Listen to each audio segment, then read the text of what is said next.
everybody, welcome back. So this is Bhavna Puri and today we will talk about chapter number 6 of class 11, which is Anatomy of Flowering Plants. Secondary growth in plants. So basically जब भी secondary growth की बात आती है तो हमें ये पता होना चाहिए कि किसी भी प्लांट में secondary growth करवाने के लिए कुछ specialized cells होते हैं, which is the secondary meristem. तो जो secondary meristem है उसको हमने lateral meristem या फिर cambium भी बोला था, right? तो plants के अंदर secondary growth करवाने के लिए secondary meristem का, यानी कि क्या नाम है secondary meristem का? lateral meristem और cambium, lateral meristem या फिर cambium, इनका प्रेजेंट होना जरूरी है. तो प्लांट्स के अलग अलग पार्ट्स में अलग अलग तरीके की ग्रोथ होती है, राइट? तो जब भी हम ग्रोथ के बारे में बात करेंगे ना, तो जैसे वर्स्कुलर बंडल्स की बात हो रहे हैं, सो दे विल हैव वर्स्कुलर कैम्बियम, ठीक है. और नॉर्मल ग्रोथ जो सेकेंडरी ग्रोथ है, गर्थ चौड़ाई की बढ़ाने की बात हो रही है, तो उसके लिए कॉर्क कैम्बियम की प्रेजेंस होती है. तो वर्स्कुलर कैम्बियम एंड कॉर्क कैम्बियम, हम इन दोनों के बारे में बात करेंगे, which is definitely a type of lateral meristem. तो अगर सबसे पहले वर्स्कुलर कैम्बियम की बात करें तो देखो वर्स्कुलर कैम्बियम में हम वर्स्कुलर बंडल्स की बात कर रहे हैं. एक डायग्राम बना लेते हैं वर्स्कुलर बंडल का. This is the bundle that has both xylem and phloem. तो जब मैंने आपको कॉन्जॉइंट टाइप ऑफ अरेंजमेंट बताई थी वर्स्कुलर बंडल की, तो ये बताया था, एनसीईआरटी की लाइन पढ़ के सुनाई थी कि कॉन्जॉइंट में the xylem is present towards the center and the phloem is present at the periphery. तो उसी तरीके की अरेंजमेंट यहाँ पर मैंने बनाई, ठीक है. देखो ये कैम्बियम जो कि एक ही बंडल के अंदर प्रेजेंट है, the cambium which is present between the xylem and phloem of the same bundle, this is called intra मतलब उसी के अंदर, intrafascicular cambium, इंट्राफेसिक्युलर कैम्बियम. फिर से सुनिए, एक ही बंडल के अंदर जो जाइलम और फ्लोएम के बीच में कैम्बियम प्रेजेंट है उसको इंट्राफेसिक्युलर कैम्बियम कहेंगे. लेकिन अगर दो बंडल्स की मैं बात कर रही हूँ, अगर दो बंडल्स की हम बात कर रहे हैं और इन दोनों बंडल के बीच में जो कैम्बियम प्रेजेंट है, if we talk about this cambium, this is called interfascicular cambium. Interfascicular cambium. तो इंट्रा का मतलब है एक के अंदर और इंटर का मतलब है दो के बीच में. तो ये यहाँ पर जो इन दोनों बंडल्स के बीच में कैम्बियम बनी है, दिस इज अ मेड्यूलरी रे. जब सेकेंडरी ग्रोथ होती है तो सेकेंडरी मेड्यूलरी रे की फॉर्मेशन होती है. These are the parenchymatous cells that becomes meristematic और that start dividing very fast. तो यहाँ पर एक रिंग लाइक स्ट्रक्चर बन जाती है डाइकॉट के अंदर. क्यों डाइकॉट बोला मैंने? क्योंकि सेकेंडरी ग्रोथ किसके अंदर हो रही है? डाइकॉट के अंदर. ये उनका कैरेक्टरिस्टिक फीचर है and this is due to the presence of cambium. तो हमें वर्स्कुलर कैम्बियम समझ आए, ठीक. Now we will talk about the activities of, ये जो रिंग यहाँ पर बनी है ना, है ना, कैम्बियल रिंग, इसकी एक्टिविटीज के बारे में बात करते हैं. How does this ring act? Cambial ring या फिर कैम्बियम रिंग यहाँ पर हम लिख रहे हैं, कैम्बियम रिंग. पता है क्या होगा? जब भी सेकेंडरी ग्रोथ होती है तो जो डाइकॉट प्लांट्स होंगे उनके अंदर ये जो जाइलम और फ्लोएम है, they will undergo differentiation to produce secondary xylem and secondary phloem, ठीक है. तो कैसे बनते हैं हम वो यहाँ पर पढ़ेंगे. मान लीजिए एक पूरा का पूरा वर्स्कुलर बंडल हमने बनाया जिसमें बहुत सारे जाइलम और फ्लोएम प्रेजेंट है. इस तरीके से जाइलम और फ्लोएम की अरेंजमेंट होगी, ठीक है. So as I told you, xylem would be present at the pith यानी कि सेंटर की तरफ, लेकिन फ्लोएम कहाँ प्रेजेंट है? पेरिफेरी पर प्रेजेंट होगा. चलो तो ठीक है. अब पता है क्या होगा? As soon as the activity of cambium begins, जैसे ही कैम्बियम की एक्टिविटी शुरू होगी तो जो सेल्स होते हैं वो डिफरेंशिएट करना शुरू करते हैं. And since the cambium towards the center is more active, मेरी बात ध्यान से सुनिए, the cambium towards the pith, pith का मतलब सेंटर से, the cambium towards the pith is more active, is more xylem पित्त की तरफ प्रेजेंट है, और जहां पर जाइलम प्रेजेंट है वहीं का जो कैम्बियम है वो बहुत ज्यादा एक्टिव है।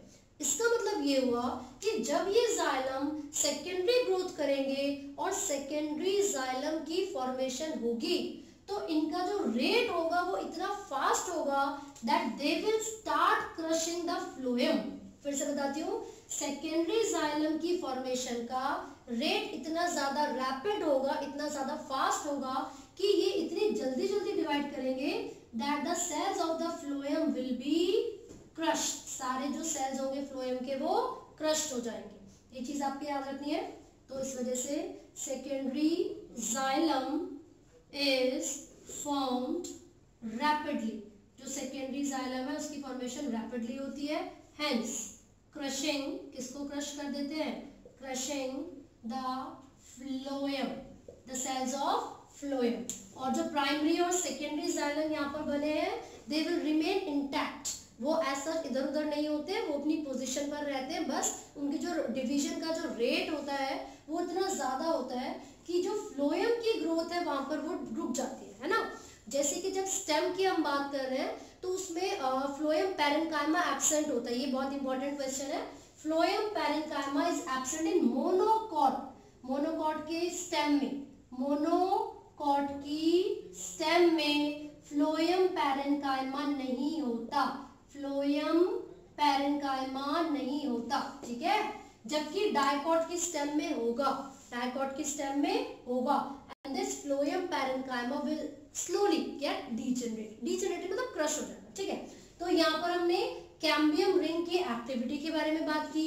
And as soon as the formation of secondary xylem and secondary phloem occurs, यहाँ पर एक मेडुलरी रे बनती है जो कि पैरेन्काइमा के ही सेल से बनी। ये जो मेडुलरी रे है ये एक रिंग की फॉर्मेशन करती है जिसको हम मेडुलरी रिंग कहते हैं, ठीक है। तो यहाँ पर मेडुलरी रिंग की फॉर्मेशन होती है डाइकॉट स्टेम के केस में, करेक्ट। अब आगे हम बात करते हैं कि यहाँ पर जो वुड की फॉर्मेशन होती है वो किस तरीके से होती है, ठीक है। भाई कैम्बियम की ही एक्टिविटी है वो। ये जो कैम्बियम रिंग बनी है ना, इन्हीं की प्रेजेंस के बेसिस पर अलग अलग तरीके की वुड यानी कि लकड़ियों की फॉर्मेशन होती है, ठीक है। तो देखिए अब हम बात कर रहे हैं वुड्स के बारे में, लकड़ियों के बारे में, लेकिन दो तरीके की है ना। मतलब दो चीजों के आधार पर इनको डिवाइड किया हुआ है। On the basis off season, on the basis off season. भाई सीजन के बेसिस पर जो वुड की फॉर्मेशन होती है वो दो तरीके की होती है। एक होती है अर्ली वुड और एक होती है लेट वुड। अर्ली वुड को स्प्रिंग वुड कहा जाता है। क्यों? क्योंकि स्प्रिंग वुड में ही इस वुड की फॉर्मेशन का प्रोसेस होगा। And the another one is called late wood. Late को हम विंटर या ऑटम वुड भी कहते हैं, विंटर या फिर ऑटम वुड भी कहा जाता है, ठीक है। तो देखो जब भी हम सीजन के बेसिस पर बात करेंगे so the wood will be divided into two types, early wood, late wood. लेकिन जब हम पोजीशन या लोकेशन की बेसिस पर बात करते हैं so the woods would be divided again into two parts, और उनको हम क्या कहते हैं? हार्डवुड और सैपवुड। Hardwood and sapwood. जरा जल्दी से देख लेते हैं क्या क्या डिफरेंस इनके अंदर पाए जाते हैं। तो देखिए as I told you, early wood is formed during spring season and spring season में the cambium is more active. Cambium is more active. तो उसका मतलब है favorable environmental condition होती है spring season में, इसलिए cambium बहुत active होता है, ठीक है। More xylary elements, more xylary यानी कि xylem के जो elements हैं वो ज्यादा होते हैं, ठीक है। More xylary elements। Vessels are wide. जो वेसल्स होती हैं वो बहुत ज्यादा वाइडर होती हैं, वाइडर होती हैं, वेल डेवलप्ड होती हैं। कब की बात हो रही है? ये स्प्रिंग सीजन की बात हो रही है ना। और जबकि यहाँ पर होगा तो बिल्कुल उल्टा, लेस एक्टिव होता है कैम्बियम ऑटम में, ठीक है। लेस xylary एलिमेंट्स होते हैं, less xylary elements. Narrower vessels, vessels कैसी होंगी? नैरो, बहुत ही पतली पतली होती है, जबकि यहाँ पर काफी वाइड होती है।